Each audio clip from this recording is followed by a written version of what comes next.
तो नमस्कार दोस्तों, आज Indian oil corporation limited company ने अपने Q2 के रिजल्ट्स को पब्लिश कर दिया है। और अगर हम बात करें रिजल्ट्स की तो कोई खास अच्छे रिजल्ट्स नहीं आए हैं। कंपनी के रेवेन्यू में भी गिरावट आई है और साथ साथ कंपनी का नेट प्रॉफिट की जगह इस क्वार्टर में कंपनी को 910 करोड़ रुपये का लॉस झेलना पड़ा है। अब हम बात करें नंबर्स की तो इस क्वार्टर में कंपनी के रेवेन्यूज आए हैं 2,33,014 करोड़ रुपये, जबकि पिछले क्वार्टर में कंपनी के रेवेन्यू 2,55,382 करोड़ थे और पिछले साल के सितंबर 2021 के क्वार्टर में कंपनी के रेवेन्यू 1,71,780 करोड़ थे। और यहाँ पे देखें तो क्वार्टर क्वार्टर बेस पे कंपनी रेवेन्यू 9% से कम हुए हैं और ईयर ऑन ईयर बेस पे बात करें तो कंपनी के रेवेन्यू 36% से ग्रो हुए हैं। लेकिन सिर्फ एक यही नंबर है जो हमें पॉजिटिव दिखाई दे रहा है, बाकी सारे नंबर जो यहाँ पे नेगेटिव ही दिखाई दे रहे हैं। इसके अलावा बात करें कंपनी के ऑपरेटिंग प्रॉफिट की तो इस क्वार्टर में कंपनी का ऑपरेटिंग प्रॉफिट आ रहा है 3,277 करोड़ रुपये, जबकि पिछले क्वार्टर में 5,419 करोड़ था और पिछले साल के सितंबर 2021 के क्वार्टर में कंपनी का ऑपरेटिंग प्रॉफिट 11,190 करोड़ था। यहाँ देखें तो क्वार्टर क्वार्टर बेस पे बहुत ही ज़्यादा 40% गिरावट आई है और ईयर ऑन ईयर बेस पे भी 71% गिरावट आई है कंपनी के ऑपरेटिंग प्रॉफिट के अंदर। तो बहुत ही ज़्यादा कंपनी को इस समय दिक्कत आ रही है। उसके बाद बात करें कंपनी के ऑपरेटिंग प्रॉफिट मार्जिन की तो इस क्वार्टर में कंपनी का ऑपरेटिंग प्रॉफिट मार्जिन आया है 1.4%, जबकि पिछले क्वार्टर में ये 2% था और पिछले साल के सितंबर 2021 क्वार्टर में कंपनी का ऑपरेटिंग प्रॉफिट मार्जिन 6.5% था। तो यहाँ पे देखें तो क्वार्टर क्वार्टर बेस पे भी और ईयर ऑन ईयर बेस पे दोनों बेस पे कंपनी का ऑपरेटिंग प्रॉफिट मार्जिन बहुत कम हुआ है और इसी की वजह से कंपनी को आगे जो सारी चीज़ें हैं खर्चे और झेलने पड़ते हैं तो कंपनी का प्रॉफिट लॉस में कन्वर्ट हो गया है।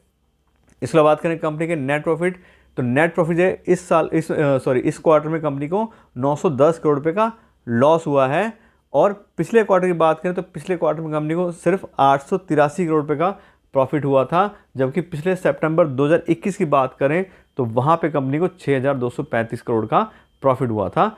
तो पिछले 2 क्वार्टर में तो कंपनी को प्रॉफिट हुआ था, लेकिन इस क्वार्टर में तो कंपनी लॉस में ही चली गई है। ऐसी बात करें कंपनी के अर्निंग पर शेयर की तो इस क्वार्टर में माइनस में आ रही कंपनी की अर्निंग पर शेयर यानी कि नेगेटिव अर्निंग पर शेयर है और वो है 72 पैसा पर शेयर की। और पिछले क्वार्टर में कंपनी को नेट प्रॉफिट जरूर हुआ था, लेकिन अर्निंग पर शेयर में वहाँ पे भी कंपनी लॉस में थी, 20 पैसे पर शेयर का लॉस आया था कंपनी को। और कंपेयर करें पिछले साल के सितंबर 2021 क्वार्टर से तो वहाँ पे कंपनी का अर्निंग पर शेयर था 4.50 रुपये। तो क्वार्टर क्वार्टर बेस पे भी और ईयर ऑन बेस पे दोनों बेस पे कंपनी लॉस में ही गई है अर्निंग पर शेयर के मामले में। तो कुल मिला के देखें तो कंपनी का रेवेन्यू भी कम हुआ है और साथ साथ कंपनी लॉस में इस क्वार्टर में आ गई है प्रॉफिट की जगह। अब अगर बात करें कंपनी के प्राइस की, शेयर प्राइस की और कंपनी की वैल्यूएशन के हिसाब से तो आज की कंपनी का करंट शेयर प्राइस आ रहा है 68 रुपीज़ पर शेयर और कंपनी का प्राइस बाय अर्निंग रेशियो चल रहा है 8 का। तो प्राइस बाय अर्निंग रेशियो के हिसाब से और साथ साथ मैंने इसका डिस्काउंटेड कैश फ्लो एनालिसिस के हिसाब से वैल्यू निकाली थी तो कंपनी की P/E भी काफ़ी कम है और साथ साथ company discounted cash flow analysis के हिसाब से भी फेयरली वैल्यू यानी कंपनी जितना पैसा कमा रही है उसी हिसाब से उसका शेयर प्राइस आज के डेट में है। तो अब अगर हम बात करें अपने इन्वेस्टमेंट डिसीजन की कि अगर हमने ऑलरेडी इस कंपनी में इन्वेस्ट किया है तो हमें क्या करना चाहिए और अगर हम नया पैसा इसमें इन्वेस्ट करना चाह रहे हैं तो उसके लिए हमें क्या करना चाहिए। तो देखिए ये क्वार्टर तो ठीक नहीं गया है, लेकिन उसके बहुत सारे रीज़न है। ऐसे नहीं कि कंपनी प्रॉब्लम आई है, पूरी ग्लोबली सारी चीज़ें चल रही हैं और ऑयल गैस की कंपनी, बाकी जो मेटल कंपनी है, इस तरह की सारी कंपनी के ऊपर दिक्कत आ रही है यूक्रेन वॉर की वजह से भी और बहुत सारी चीज़ों की वजह से भी। तो उस हिसाब से देखें तो ठीक है, ख़राब गया है इस क्वार्टर की बात करें तो, लेकिन कंपनी बहुत अच्छी है, इंडिया की सबसे बड़ी रिफाइनरी है और पूरा गवर्नमेंट का सपोर्ट है, सारी चीज़ है।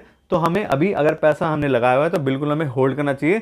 थोड़ा और अच्छे से देखते हैं कंपनी को गवर्नमेंट कैसे आगे लेके जाती है, क्या पॉलिसीज़ करती है, क्या चीज़ें हैं, तो उस हिसाब से हम उसमें डिसीजन ले सकते हैं। प्लस डिपेंड करता है आपने किस प्राइस पे कंपनी में इन्वेस्ट किया था और आज उसका क्या प्राइस है। आपको ज़्यादा डाउट लग रहा है तो आप किसी अपने फाइनेंशियल एडवाइजर से पूछ करके थोड़ा पैसा निकाल सकते हैं अगर आप अभी प्रॉफिट में हैं। तो ये हो गया उन लोगों के लिए जिन लोगों ने पैसा ऑलरेडी इन्वेस्ट किया हुआ है। अगर आप इसमें नया पैसा इन्वेस्ट करना चाह रहे हैं तो उसमें भी इतनी ज़्यादा दिक्कत नहीं है, कोई कंपनी फेयरली वैल्यूड है। दूसरा, एक ऐसी कमोडिटी कंपनी बनाती है जिसके बिना दुनिया आज की डेट में चल ही नहीं सकती है। चाहे हम कितनी बात कर लें कि रिन्यूएबल एनर्जी आ गई है, सोलर पावर है, इलेक्ट्रिसिटी है, लेकिन फिर भी जो पेट्रोल डीजल की जो डिमांड है, जो उसका अभी ऐसा कोई एकदम सोल्यूशन नहीं आ गया कि ये सारी चीज़ें बिकनी बंद जाएंगी। तो आने वाले टाइम तक, अभी 10-20 साल तक तो कोई जल्दी से फ़र्क पड़ने वाला नहीं है। ऑयल कंपनीज ऊपर ये अच्छा बिजनेस ही करेंगी। तो इस हिसाब से देखें तो अगर आपने इन्वेस्ट किया तो बिल्कुल इन्वेस्टेड रहिए, और आप नया पैसा डालना चाहते हैं तो उसके लिए भी कोई दिक्कत नहीं है, कंपनी फेयरली वैल्यू है, लेकिन आप बाकी और सारी चीज़ें चेक करके आप उसमें इन्वेस्टमेंट के लिए भी कंसीडर कर सकते हैं। रिजल्ट तो थोड़े बहुत ऊपर नीचे चलते रहते हैं, अगर बहुत ज़्यादा दिक्कत आएगी तब हम उसको देखेंगे। दूसरी बात क्या होती है मेन किसी भी इन्वेस्टर के लिए कि आपने सारा पैसा एक कंपनी में थोड़ी डालना है, आप कुछ कुछ परसेंटेज अपने पोर्टफोलियो डालेंगे, तो अगर एक आधी कंपनी कोई गड़बड़ हो भी जाती है तो बहुत ज़्यादा फर्क आपके पोर्टफोलियो पर नहीं पड़ेगा अगर आप डाइवर्सिफाइड रहते हैं। तो आज के रिजल्ट्स के लिए इतना रखते हैं। Thank you so much.